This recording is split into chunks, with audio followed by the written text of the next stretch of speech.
2 Corinthians chapter 10, verse 3.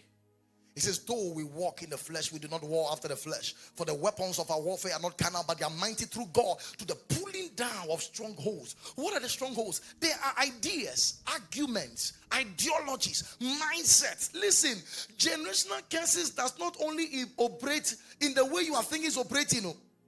Some of them don't need binding and loosing. They need strong renewal of mind.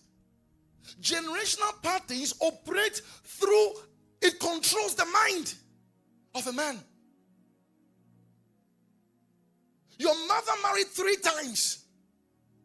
The same spirit that ensured it is going to give you thoughts and ideas that should bring you back to the same place. So you need revelations from God to change the mindset that caused your mother to go through. Which is why he says pulling down arguments, strongholds. A stronghold is any fortified city that has established itself and you can't easily move. And he goes on to explain the strongholds. He says in number 5, he says casting down what? Imaginations. Now the word imaginations is the word through which we have images. So the warfare is in images of the mind. Which is why Satan is giving you all kinds of pictures through Facebook. Now check it, the average reels that you've been watching. Every 10 reels has 6 to 7 naked women there. Have you noticed that? There's an agenda. To create images that will stop your spiritual life from flowing. So he says you have to cast down imaginations.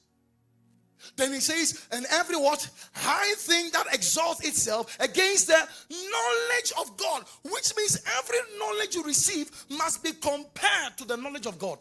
If it's getting higher than the knowledge of God, you will have to cast it down. He says, bringing into captivity every thought to the obedience of Christ. So listen, the real spiritual war is not clapping your hands against your mother in the village. That's the last thing, if necessary. The real warfare is in 3 places. Number 1, imaginations. Number 2, knowledge of God. And number 3, thoughts. Which means if you're not a master at what goes through your thought consistently, you will be a slave to the enemy. I'm teaching you here.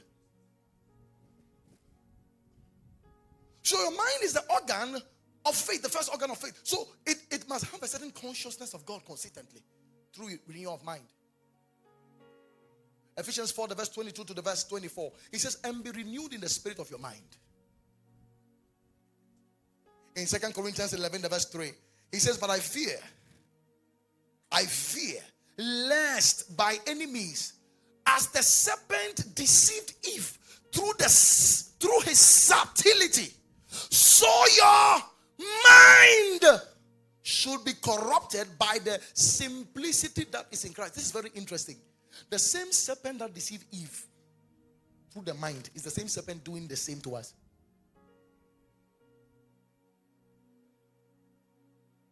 This is very interesting. So Paul is warning us. What happened to Eve is happening to us every day. Satan is deceiving us in the mind every time.